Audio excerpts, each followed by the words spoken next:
You're watching Hockey North. Thanks for tuning in. I'm Karissa Donkin, and we've got some big news to talk about today. We now know the 25 men who will be wearing Canadian jerseys at the Olympics next February, the return of NHL players to the Olympics. And here to chat about it with me is the great Jeff Marek, host of The Sheet with Jeff Marek, fantastic daily hockey podcast on the Nation Network. Welcome, Jeff. You read that just as I wrote it. Thanks, Karissa. Really appreciate that.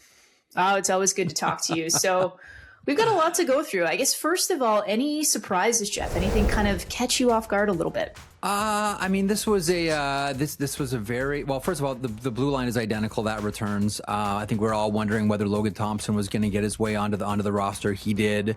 Aiden Hill out, Sam Montembeault out, Darcy Kemper comes in, former Stanley Cup champion. No surprise that Jordan Binnington is back after his heroics at Four Nations. As far as surprises, I think maybe some eyebrows will be raised, even though he's been fantastic all season for the San Jose Sharks at the inclusion of Macklin Celebrini. Now, one thing we should point out to our viewers and listeners here is Hockey Canada generally doesn't bring young players to events like this. They don't bring young players to the Olympics. The youngest player that Hockey Canada has brought in the NHL era of the Olympics was Drew Doughty in Vancouver. He was 20. Macklin Celebrini doesn't turn 20 until June. So this is the youngest player that Hockey Canada has ever brought to one of these tournaments. So perhaps that's a sort of eye opener. That might be a little bit of a shock for people. But listen, if you've seen him play, this guy's the real deal, and he's going to be on a lot of Hockey Canada teams for a lot of years. Maybe Connor Bedard not being on, maybe Mark Scheifele not being on, but some tough decisions here by Doug Armstrong and his staff. And we've got 19 players, to your point, returning from the Four Nations face-off squad. And when we're talking about Macklin Celebrini, something I thought was interesting is Doug Armstrong was sort of taking us inside the process of selecting this roster. We just heard from him on a press conference just a few minutes ago. And, they had their last sort of big meetings where they hammered out most of this roster in early December. They had 12 forwards who they were locked in on coming out of that meeting. And Macklin Celebrini was one of them. So this is not a guy who kind of went up to the wire, who they were, humming and hawing about. They were sure about him from the beginning. They really were. And I think we'll put it over the top for Celebrini is that he's not just there to play offense. Sure, he can score. He's one of the top scorers in the NHL this season. But I really think, Karissa, that it's his play away from the puck. It's his defensive play that really got him on the radar for Hockey Canada and Doug Armstrong and kind of made him as close to a sure thing as possible. And if you look at this team, there's a lot of the quote unquote 200-foot players. Actually, we should probably stop saying that. Considering the rink's going to only be 197 feet, let's just rename this now, Karissa. They're no longer 200-foot players; they're 197-foot players. How about we'll start something new there? So with the 197-foot players, listen, that's Macklin Celebrini's game. He's a well-rounded hockey player, offensively gifted, defensively responsible, and I really do think it's his defense that got him the spot on Team Canada, even more so than the offense. They have enough players that can score. There's enough, McDavids and McKinnons and Crosby, etc. You can make the argument that you can never have enough offense, but you really do need some players to defend. And if you're going to get on the radar, you got to be able to do both for Hockey Canada. And good on Celebrini. He turned heads all season long so far. And you're talking about Connor Bedard, and we're talking about the difference between him and Celebrini, because we've been talking about them in the same conversation a lot, but it's sort of that two-way ability that kind of makes Celebrini stand out. Something a bit surprising that we heard from Doug Armstrong today is, he was asked what kind of role did Bedard's injury play, and well, not really a lot. So do you think that really was the deciding factor for Bedard, is that, he's not necessarily going to be a fourth line player, whereas Celebrini is someone who you can move up and down the lineup. He's got that versatility. I think you're exactly right. I think you're 100% on that, Karissa. I think that you look at Celebrini's game. Well, first of all, Bedard is just so gifted. Let's not. It's a tough day for Connor Bedard. I get it, but there's going to be plenty of Olympics and plenty of international events on the horizon for Connor Bedard, and he's going to be a big piece of Team Canada moving forward. But you're right. Like I mentioned earlier, they have enough players that can score. They're bringing aboard now what else can you give me, guys? Your Nick Suzuki's and your Bo Horvats and your Tom Wilsons. Your guys are going to fill out your bottom six. And that is not Connor Bedard's game. He's not, like, offensively, he's probably more gifted naturally than Macklin Celebrini. But as far as defensive play goes, Macklin Celebrini is I don't want to say light years ahead of Connor Bedard, but it's significant how much better a defensive player Macklin Celebrini is as opposed to Connor Bedard. Tough day for him, though. Real tough day. 100%. But here's a question for you, Jeff. You know, we think back to 2006, the last time the Olympics were in Italy. If we can turn the clocks back a little bit, you know, the big conversation coming out of that day's roster announcement was that a young fella named Sidney Crosby wasn't on that roster. And of course, we all know how things went in 2006. The Canadian team finished 7th. So the question for you is, if things aren't going well in February with this team, are we talking about Bedard not being there, you know, a mistake? Is he a difference maker who could make a difference if he was on this team? It's a great point. And, you know, one of the things that, if you look for lessons from 2006, and maybe we're seeing the same thing here with the Olympic roster vis-a-vis the Four Nations as well. You know, Hockey Canada was guilty of being too loyal to the 2002 team, right? And wanted to return as many as possible. And that didn't leave, as we saw, any room for Sidney Crosby to join the bunch. I don't think that if Canada doesn't win gold, it's because they don't have Connor Bedard in the lineup. Again, like, there's a lot of players here that should be able to get it done for Canada. If there's going to be a place where Canada falls down, I think we're all looking at the goaltending position. But as far as forwards go, this is the elite of the elite amongst all of the Olympic teams. Like, every other country looks at Canada and says it's a murderer's row of forwards. So I don't necessarily think that the comparison is apples and oranges here. It might be chalk and cheese. It's a little bit pretty different here between the two. Rightfully, I think you could say, yeah, they had Crosby as a different result. I don't know that a result will change if you have Connor Bedard on this team. They have enough forwards that can score. What about Sam Bennett? Is he somebody who could be in that conversation? If we're looking at Canada, you know, maybe they get out muscled in a final against the USA or whoever it is. Are we looking at, well, maybe the Conn Smythe winner could have made a difference there?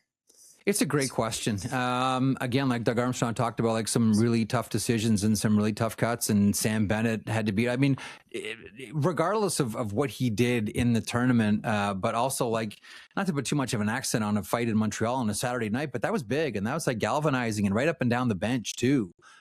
There's someone that's, like, putting it all on the line, like risking his own health in a fight for Hockey Canada. So that's a really tough decision. It kind of feels to me like the swap out there was Sam Bennett for Tom Wilson. That's kind of how it feels for me, Karissa. I'm not sure how you feel about that issue. I think so too. I think it made him expendable. And you look at Tom Wilson, and I think he's more skilled, and he's also bigger. He's 6'4", 225, I think. So he's now the biggest forward that they have. And we're talking about smaller ice, and, you know, maybe the game's more physical, and you want to do you need to have, you know, Tom Wilson, Sam Bennett, Brandon Hagel, Brad Marchand? One of those guys becomes expendable, and you're going to take probably the big guy who can score a bunch of points. You know, I thought it was interesting the way that Doug Armstrong talked about, you know, you don't make a team just based on playing another team. I'm paraphrasing here, but essentially he's saying, we're not just making, if you read in between the lines, if you put your Doug Armstrong decoder ring on, Karissa, he's saying, like, look, we're not just making a team here to beat USA. I know everyone's still gaga over what happened at Four Nations last year. And, you know, it's the great, you know, international hockey rivalry, Canada and the United States. But he kind of went, you know, out of his way, like out the door and around the block, to say, like, look, we're not making a team just to beat the United States. We're looking to build a versatile team that can take on a lot of different countries at their own strengths. But I do have to think that Tom Wilson, like, the USA game is going to be a big one for Tom Wilson. Make no mistake about it. USA is going to be a physical team. Right? The USA and Canada be the two most physical teams in this tournament. That is where Tom Wilson swims. That's the deep water he wants to be in. I think that's, you know, if you're looking like, okay, this player's on for this country, this player's on for that country, I think Tom Wilson's there to do something with the United States. That's going to be some can't miss TV. Like, I will have my popcorn ready that day. I will be sat, as the kids say. The defense, to your point, Jeff, pretty much the same as what we saw at the Four Nations. No changes there. Did that surprise you? Yeah, I really did wonder if, Jacob Chychrun is having a wonderful season. And, Jacob Chychrun had a great season again last year as well for the Washington Capitals. I understand sort of deferring to the blue line that got you there before, and we can have the goalie conversation similar about Jordan Binnington. But I really did wonder, we all know that, look, Cale Makar is going to get the full 2 minutes of every single power play. So maybe it makes Jacob Chychrun a little bit redundant. I don't know. I'm sort of the mind that you take all the offense you can get from your blue line. I wonder how much, Doug Armstrong and, Jim Nill and Don Sweeney and Kyle Dubas, I wonder how much they sweated out that decision not to have Jacob Chychrun on there, because he's been flat out fantastic the last couple of years. And you do have to wonder if something happens to Cale Makar, if he has illness like we saw at Four Nations, or he gets injured, something like that, who fills that role. We didn't see Evan Bouchard on this team, obviously a bit more of a one-dimensional defenseman, but could have been a bit of an insurance policy on the power play if we didn't have Cale Makar for some reason. Not manifesting that, but yeah, it's it is a consideration. Listen, we saw it at the World Juniors last year in Ottawa when Matthew Schaefer went down for Canada. All of a sudden, it was like, okay, scramble. Who's going to anchor the power play now? Because that was going to be Schaefer's ball to run with. So, not that you ever want to bank on injuries and make all of your decisions based on injuries, but it's a reality. Hockey's a physical game, as we all know, and injuries are a reality that comes along with it. I wonder if that's a point where you say, like, all right, someone like Josh Morrissey. It's like, all right, now Josh Morrissey, this is your turn to anchor this thing. If, and we cross our fingers and hope if Cale Makar gets hurt here. Yeah, and there's no replacing Cale Makar, to be clear, with anybody. No. Jacob Chychrun, Matthew Schaefer, Evan Bouchard, not possible to replace him. But let's talk about goaltending. So sure. There's no Martin Brodeur. There's no Patrick Waugh. But we do have Jordan Binnington. So for you, obviously, he's not had a great season with St. Louis, but he was the guy at Four Nations earlier this year, someone who's got Doug Armstrong's trust. Would you start him in game one? Great question. For me, Jordan Binnington gets the first game. Like, you don't want to be overly loyal and hand him the entire tournament. Like, this isn't like Patrick Waugh and Nagano in 98, where it's like, if I don't get all the games, I'm not going. It's like, I think that Jordan Binnington gets the first game, and after that, all bets are off.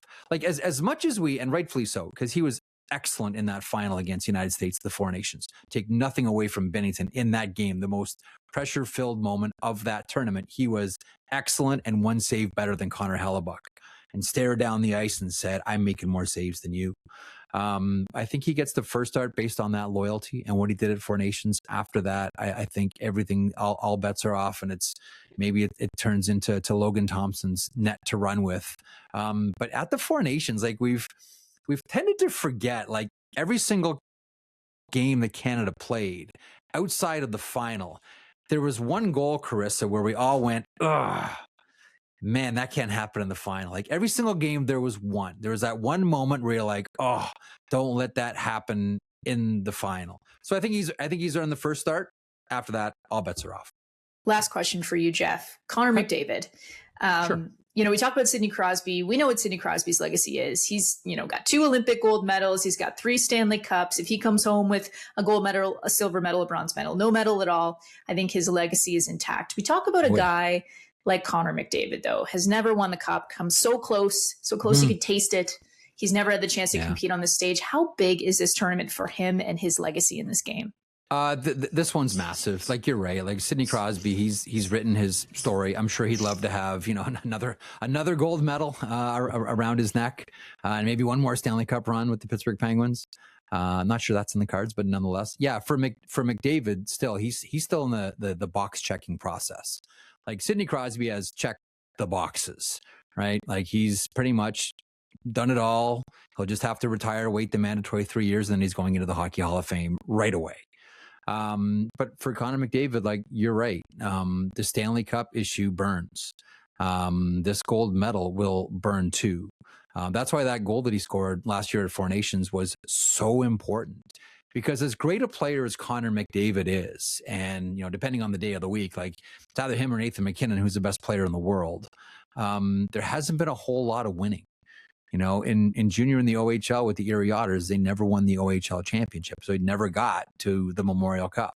When he was playing U16 with the Toronto Marlies, that stacked team. Sam Bennett was on that team. Jeremiah Addison, Jaden Lindo, like Roland McEwen, like stacked team, really good team. They lost in the OHL Cup final to the Mississauga Rebels, led by Robbie Fabry. Hasn't won the Stanley Cup, hasn't competed in the Olympics. This is his first kick at it. I think he's still in the box checking phase of his career. He's at the peak of his powers. This is huge for him.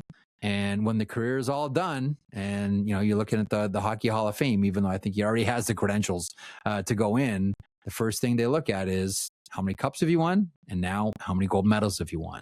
This one's massive, and there's going to be a lot of pressure on Connor McDavid, on Nathan McKinnon, on Cale Makar, on a lot of the heavyweights here. They're going to have to grab this team and put them on their back to try to get a gold medal. I think it's massive, Karissa. I think it's massive for McDavid. And you know what, though? He wants it this way. Like, guys like him crave that kind of pressure and crave being in that spot. And that's why that goal last year was massive for his career. It was a taste of it. You have to think that gave him a taste of it. And now he's hungry for more. Big time. Yeah. Well, lots to watch. I'm guessing you've got a countdown to February 12th. On the go, Jeff. I can't wait. I mean, it's like if it weren't already co-opted by the Disney Corporation, we'd say it's the most wonderful time of the year. Well, thank you for joining us. Always wonderful to talk to you, and hope to chat again soon. We will. Thanks, Karissa. Always a pleasure. So, of course, it's not all the hockey that we've got this weekend. You can watch the PWHL on CBC Sports on Saturday. As per usual, we've got Seattle and Toronto facing off in Hamilton for the TakeOver Tour. It all begins 2 p.m. Eastern. You can watch on CBC and CBC Gem. And if you want to learn a little bit more about Blair Turnbull, where she came from, why she's so important to the Toronto Scepters, and Hockey Canada, I've got a story up online on cbc.ca/sports for you to check out right now.